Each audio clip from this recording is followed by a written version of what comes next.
This is a TLC recording. Pride and Prejudice by Jane Austen. Chapter 17. Elizabeth related to Jane the next day what had passed between Mr. Wickham and herself. Jane listened with astonishment and concern.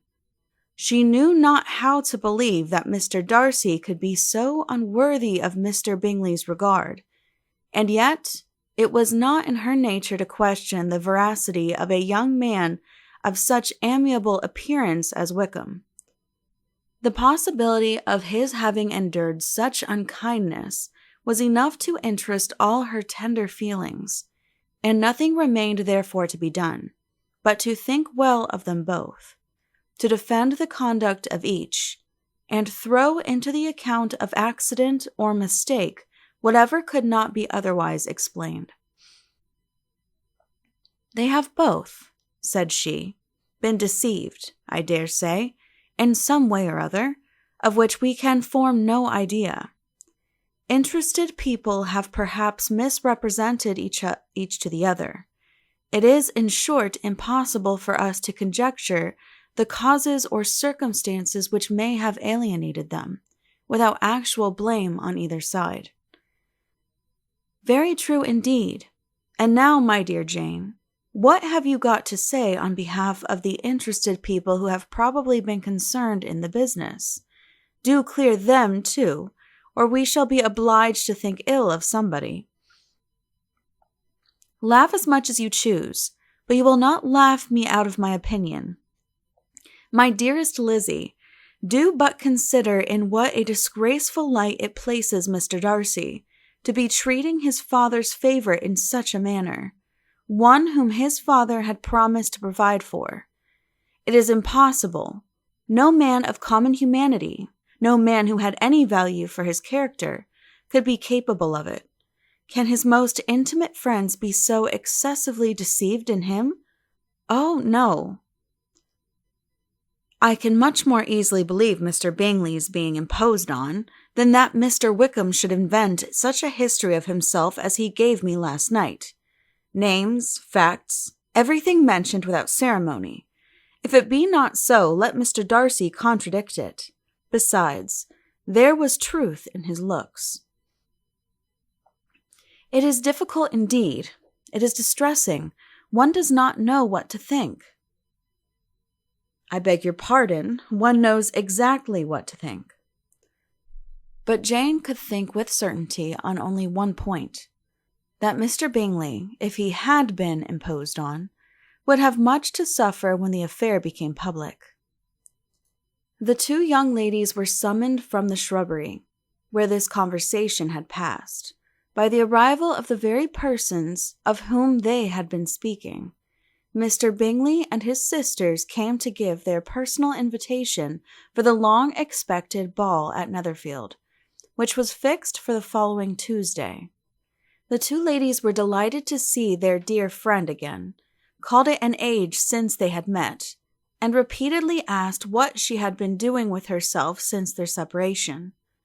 To the rest of the family they paid little attention, avoiding Mrs. Bennet as much as possible, saying not much to Elizabeth, and nothing at all to the others. They were soon gone again, rising from their seats with an activity which took their brother by surprise, and hurrying off as if eager to escape from Mrs. Bennet's civilities. The prospect of Netherfield ball was extremely agreeable to every female of the family. Mrs. Bennet chose to consider it as given in compliment to her eldest daughter, and was particularly flattered by receiving the invitation from Mr. Bingley himself, instead of a ceremonious card. Jane pictured to herself a happy evening in the society of her two friends, and the attentions of their brother, and Elizabeth thought with pleasure of dancing a great deal with Mr. Wickham, and of seeing a confirmation of everything in Mr. Darcy's look and behaviour. The happiness anticipated by Catherine and Lydia depended less on any single event, or any particular person, for though they each, like Elizabeth, meant to dance half the evening with Mr. Wickham, He was by no means the only partner who could satisfy them, and a ball was, at any rate, a ball. And even Mary could assure her family that she had no disinclination for it.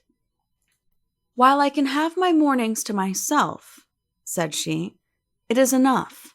I think it is no sacrifice to join occasionally in evening engagements. Society has claims on us all, and I profess myself one of those who consider intervals of recreation and amusement as desirable for everybody." Elizabeth's spirits were so high on this occasion that though she did not often speak unnecessarily to Mr. Collins, she could not help asking him whether he intended to accept Mr. Bingley's invitation, and if he did, whether he would think it proper to join in the evening's amusement. And she was rather surprised to find that he entertained no scruple whatever on that head, and was very far from dreading a rebuke either from the Archbishop or Lady Catherine de Bourgh by venturing to dance. "I am by no means of the opinion, I assure you," said he, "that a ball of this kind given by a young man of character to respectable people can have any evil tendency, and I am so far from objecting to dancing myself that I shall hope to be honored with the hands of all my fair cousins in the course of the evening. And I take this opportunity of soliciting yours, Miss Elizabeth, for the 2 first dances especially, a preference which I trust my cousin Jane will attribute to the right cause, and not to any disrespect for her." Elizabeth felt herself completely taken in. She had fully proposed being engaged by Mr. Wickham for those very dances, and to have Mr. Collins instead. Her liveliness had never been worse timed. There was no help for it, however. Mr. Wickham's happiness and her own were perforce delayed a little longer, and Mr. Collins' proposal accepted with as good a grace as she could. She was not the better pleased with this gallantry from the idea it suggested of something more. It now first struck her that she was selected from among her sisters as worthy of being mistress of Hunsford Parsonage, and of assisting to form a quadrille table at Rosings, in the absence of more eligible visitors. The idea soon reached to conviction, as she observed his increasing civilities toward herself, and heard his frequent attempt at a compliment on her wit and vivacity. And though more astonished than gratified herself by this effect of her charms, it was not long before her mother gave her to understand that the probability of their marriage was extremely agreeable to her. Elizabeth, however, did not choose to take the hint, being well aware that a serious dispute must be the consequence of any reply. Mr. Collins might never make the offer, and till he did, it was useless to quarrel about him. If there had not been a Netherfield ball to prepare for and talk of, the younger Miss Bennets would have been in a very pitiable state at this time. For from the day of the invitation to the day of the ball, there was such a succession of rain as prevented their walking to Meryton once. No aunt, no officers, no news could be sought after. The very shoe roses for Netherfield were got by proxy. Even Elizabeth might have found some trial of her patience in weather which totally suspended the improvement of her acquaintance with Mr. Wickham. And nothing less than a dance on Tuesday could have made such a Friday, Saturday, Sunday, and Monday endurable to Kitty and Lydia. End of Chapter 17. Please click the link below to continue on to Chapter 18. This has been a TLC recording. Thank you for listening, and please be sure to subscribe.